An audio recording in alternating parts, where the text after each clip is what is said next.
shadows from the darkness.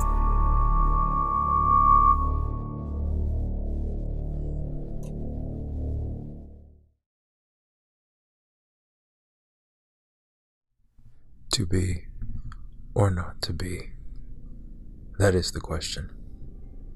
Whether 'tis nobler in the mind to suffer. Oh, hey listeners. I've always wondered to what Shakespeare was suffering himself when he wrote this. Did he feel it would have been nobler to suffer for his guilt? Sometimes we inflict guilt to mask our true identity.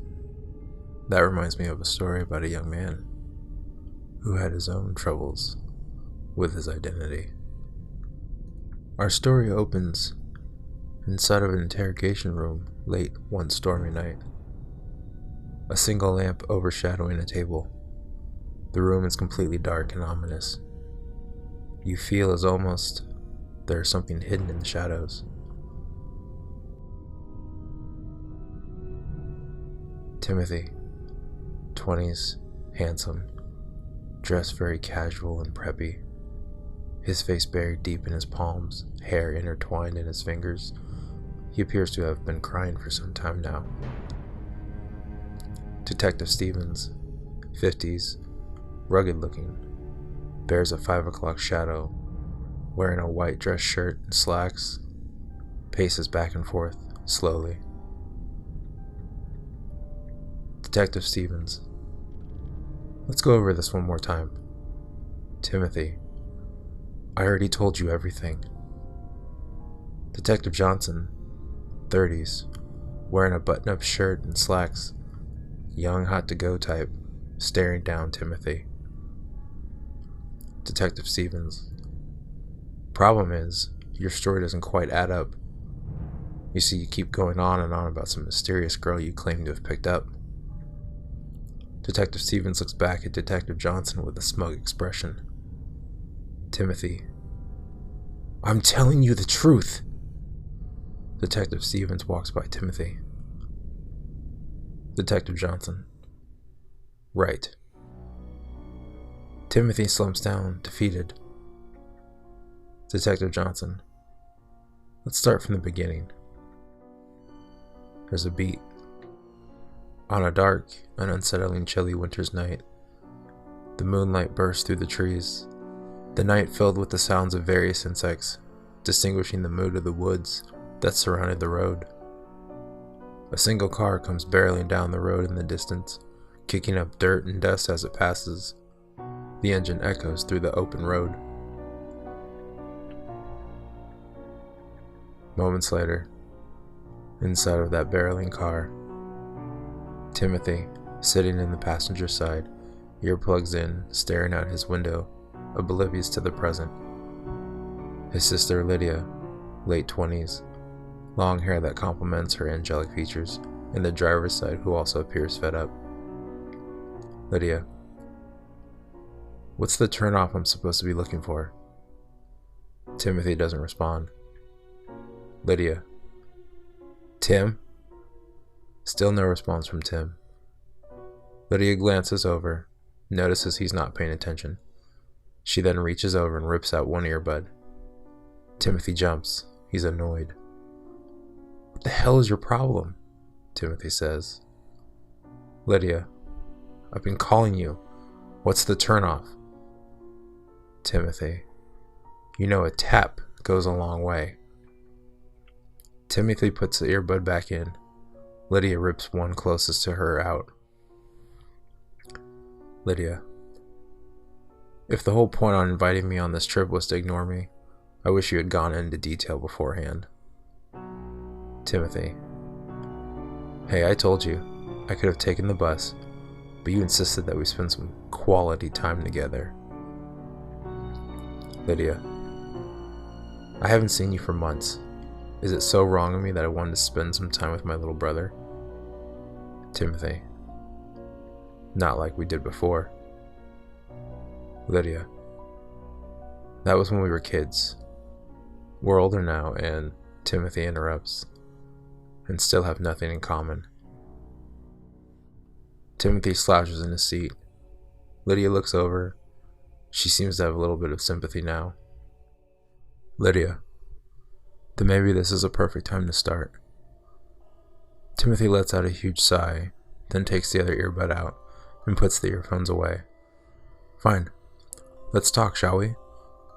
Last month, Teresa, you remember her, right? My fiancée? Well, ex-fiancée? She's having a baby. With another man. Great, right? I got evicted from my apartment and now I have to move back. With mom and dad. And on top of that, I have this really horrible rash down the crack of my ass. How's it going for you? Lydia, sitting there in almost complete silence. She's barely able to look at her brother. Timothy. That's what I thought. After a moment, Lydia looked over. I'm really sorry about that. Timothy. Don't, okay? Just don't. I don't need anyone's pity. I especially don't need yours. Lydia. I wasn't pitying you. Timothy. Of course you were. Everyone else does. Oh, poor Timmy. His girlfriend broke his heart and he tried to kill himself. Lydia seemed surprised. You tried to kill yourself? Right there.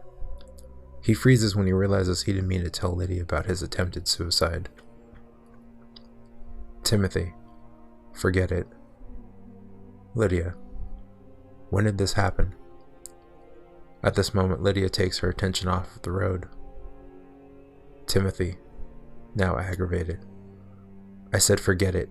I don't want to talk about it. Lydia. I may not have been there for you as I should have, but I'm here now. Just then, something catches Timothy's attention ahead. A figure, up ahead, standing in the middle of the road. Timothy shouts, Lydia! Lydia says, I know it doesn't make up for the past, but you can't keep shutting me out. Timothy shouts again, Lydia! Lydia then turns around, grabs the wheel firmly, slams on the brakes, and swerves a hard left to avoid hitting the figure standing in the middle of the road. Shelley, a drifter, wearing an oversized army jacket that barely hangs onto her, carrying a backpack, dressed like she just got left at an AC/DC concert, glares at the vehicle as it swerves off the road. The car comes to a screeching a ways down. Car. Lydia and Timothy both try to regroup. Timothy seems to be a little more shaken up, moving around slowly, clearly having pain in his neck. Lydia, out of breath, checking herself for any cuts or damage, she looks over at Timothy. Lydia. You okay? Timothy. My neck is killing me, but I'm alright. Are you okay? Lydia. Yeah, I think so. Meanwhile, Shelley's still on the outside, knocks on Lydia's window, startling both Lydia and Timothy. Lydia glares at her and rolls her window down. Shelley. Hiya, doll. Lydia, angry. What the hell is wrong with you? Walking in the middle of the road this time of night? Shelley looks back where they swerved, then looks back at Lydia. Shelley, a little dull. Which way you headed? Lydia, surprised. What? Timothy, a little struck by Shelley's looks, leans over. We're headed west. Lydia, annoyed, to Shelley. Sorry, we don't have any room. Shelley glances in the back seat.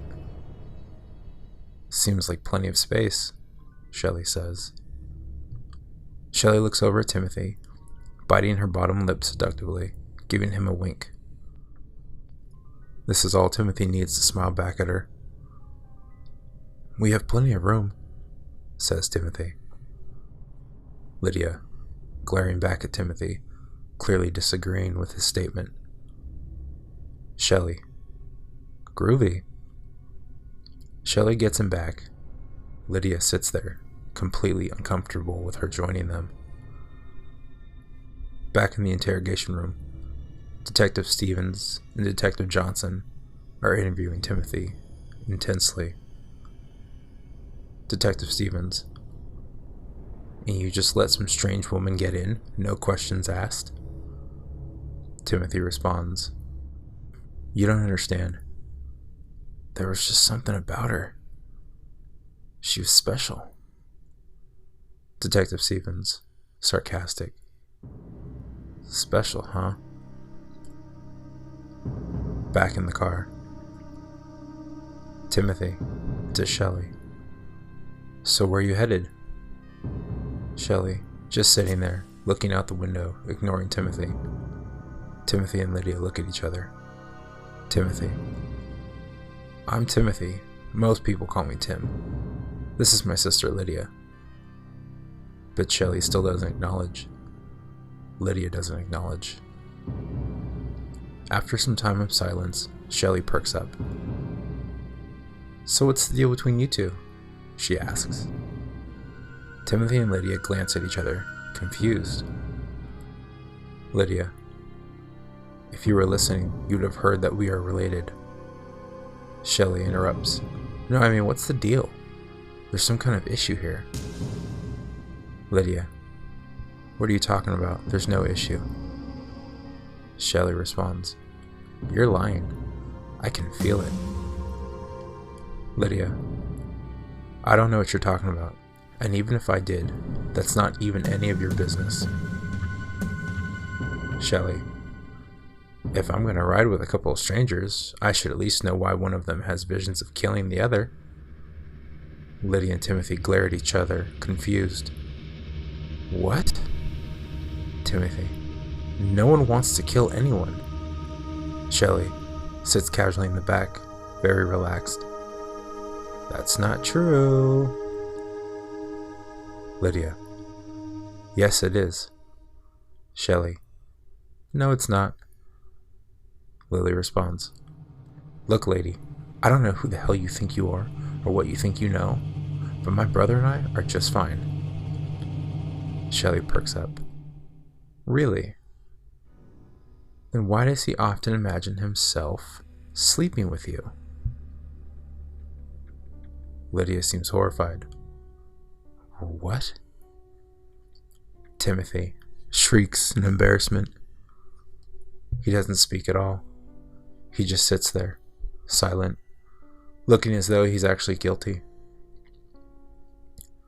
Shelley: go on. Tell her, Timothy. Lydia: what's she talking about, Tim? Timothy is still silent. He decides to respond. Nothing. Come on, Timothy. Tell her. Now's your chance to tell her how you really feel. Those nights you spent hiding in her closet, watching her undress? Timothy becomes angry. You don't know what you're talking about. Lydia begins to shiver from the thought of her brother, dreaming of her in that way. Lydia, filled with disgust and disturbance to her very core. Shelley: you mean the smell of her cherry blossom perfume, running your fingers through her long, silky hair, all while the thought of yourself deep inside her sweet little... Lydia slams on the brakes and pulls over to the side of the road, kicking up dust and dirt in the air. Lydia to Shelley: get out. Shelley, a little confused: what's the matter? It's perfectly normal for a brother to fantasize about the satisfaction he'd take pounding the life out of his sister. Lydia: I said get out. Lydia, fed up, gets out of the car, yanks the back door open. Shelley's disappeared. Lydia: where did she go? Timothy turns around. She was right there. Timothy gets out of the car and helps Lydia look around in the back seat. Lydia and Timothy scramble around searching the backseat for Shelley. Not even her backpack is there. Lydia, where is she? Timothy shrugged his shoulders. I don't know. Shelley, almost as if she's appearing out of nowhere. Looking for something? Lydia and Timothy perk up, look at one another, lift their heads over the back of the headrests. They see Shelley standing in front of the car. Shelley very nonchalantly twirls the car keys on her finger. Shelley expresses a charismatic smile and takes off into the woods. Lydia screams at her, "Hey!" Lydia takes off almost immediately after Shelley. Timothy, what are you doing? Lydia doesn't respond. She's almost impossible to see now. Timothy hesitates at first, then follows her into the barely visible woods. Moments later, Timothy slowly makes his way through the woods. He calls out to his sister. "Lydia," he says. "Lydia." After a moment, Lydia screams. Timothy screams back, "Lydia!" Timothy takes off in the direction he heard the scream. Timothy breaks through the woods, twigs snapping, leaves rustling in the wind, Timothy breathing heavily, trying to follow the direction he thinks he heard Lydia. Moments have passed, and Timothy has searched high and low for Lydia. Still nothing. He collapses, out of breath. Timothy stumbles out of the woods, back to the highway, where the car is, barely able to stay on his feet, sweat pouring from his forehead. Timothy walks around to the driver's side and grabs the keys out of the ignition. Timothy heads back to the car and opens the trunk. All of a sudden, Lydia lies in the trunk, lifeless, her body covered in blood. It appears she's been stabbed multiple times. Timothy can't help but puke, coughing, clearly in shock. He starts to look around. His eyes start to well up with an expression on his face like, what the hell is going on? He shuts the trunk quickly to get rid of the sight. Shelley, what did you do? Timothy looks up, barely able to make out who it is, wipes his eyes. Blurry, he can see that it's Shelley. Timothy cautiously walks toward Shelley. Timothy, you did this. Shelley, nonchalant. I didn't do anything. Timothy grabs Shelley by the throat and slams her up against the car. She seems amused. Timothy, you fucking bitch. Shelley, seems you got a bit of a problem. Timothy, he laughs a little. Then, you killed my sister, you fucking bitch. You're gonna fucking rot in hell for this. Shelley, who's gonna believe you? The cops? Timothy, for starters. Shelley, don't be so sure. Timothy, oh yeah? And why's that? Shelley, your fingerprints are on the murder weapon. Bullshit, Timothy said. Check your back pocket, Shelley replied. Timothy reaches into his back pocket. He feels around for a knife. He pulls it out and looks at it, feeling very shocked. Suddenly behind him, police lights flash. Interrogation room. Timothy, sitting across from Detectives Johnson and Stevens. I told you everything, Timothy said. Something's not quite adding up. The girl you said picked you up, Detective Stevens said. Timothy replied, Yeah. The same one we couldn't find? Detective Johnson said. Timothy, Yeah. Detective Stevens, you said her name was Shelley, right? When the officers found you, You kept telling them your name was Timothy. Timothy, confused, looks at Detective Stevens and Detective Johnson. Yeah, so? Detective Stevens looks over at Timothy, back at Detective Johnson, and then back to Timothy. So, according to our records, your name is Shelley. Timothy slams into the back of his seat in shock. What? What the fuck are you talking about? Detective Johnson. Shelley Matthews, formerly Shelley Dumar. Born August 2nd, 1991. Adopted at the age of 5 to John and Linda Matthews. September 1st, 2011, you opted for a sex reassignment surgery. At the age of 15, you were diagnosed with dissociative identity disorder. Timothy looks at the detective like he's confused. It means split personality, Detective Stevens says. Suddenly, the room begins to spin for Timothy. He can't believe what he's hearing. It doesn't make any sense to him. That's impossible, Timothy shouts. Detective Johnson flings a folder across the table. Timothy rummages through the papers and photos. He examines every single photo. It's obvious it's difficult for him to focus going through the pictures. Timothy thinks back on the highway. Him attempting to make moves on Lydia, telling her she's beautiful, while playing with her hair, trying to cop a feel, making her extremely uncomfortable and causing Lydia to pull over. Then ensues a fight between the two. Timothy stabs Lydia. Then he drags her body and puts her in the back of the trunk. Then he shuts the trunk viciously. Back in the interrogation room, as Timothy is coming to reality with all of this, he still has a hard time believing it. Detective Stevens, I'll tell you what I think. I think your sister wasn't into whatever weird incest shit you were trying to start. Timothy, very subtle. No. Detective Stevens, she prefers a man, well, a real man. One with an actual dick. Timothy, shut up. Detective Stevens, she tried to get you to lay off her, but you couldn't accept that.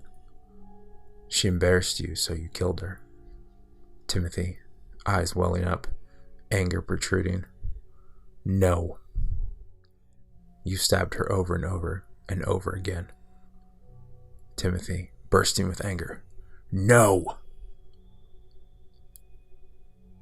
Detective Johnson and Stevens both take a step back to observe the reaction from Timothy. Timothy collapses onto the table. He appears completely lost and delusional. He starts to mumble nonsense to himself. Detective Stevens decides to speak up. Let's suppose Shelley is real for a second. What did she look like? Timothy raises his head and then starts in. I don't know. Short black hair, about 5'2" or 3. Kind of looked like she might have been hitchhiking for a while now. Detective Stevens looks over at Detective Johnson. Then Stevens sits down across from Timothy, holding something in his hand. Detective Stevens, did she look like this? Stevens places a photo of Shelley and Lydia side by side, posing together. Looks to be taken some time ago. Timothy's eyes widen. That's her. Detective Johnson, Shelley, that's you. My name is Timothy, he says. Look. Timothy starts to undo his pants. While he's in such a rush, he begins to feel around only to realize that he doesn't have what he thought he did in the pelvic area. Timothy looks in his pants. There's nothing there. Timothy. What the After a moment, Timothy falls back into his chair. Then, Detective Stevens speaks up. You're a very pretty woman, Shelley. Timothy looks up confused. What? Detective Johnson speaks up. Yes, very pretty. I bet all the boys loved you. Timothy buries his face in his palms. Stop it. Detective Stevens. Shelley? Timothy desperately buries his face in his palms. No, he says. I bet Lydia had it coming. She never did respect you for who you really were, said Detective Stevens. Timothy's antsy movements come to a complete stop, his face still buried. Detective Stevens. She's just like everyone else, huh? All you wanted was for her to recognize you for who you were, a man. But they wouldn't do that, so you did what you had to do. After a few moments, Detective Johnson sees a glimmer of light. Hi, Shelley. Timothy, raising his head, all the way, sitting up straight, beaming with a glimmer of light in his eyes, stares back at the detectives. Hiya, doll. Hello, listeners. Seems Timothy couldn't keep his hands to himself. Until next time.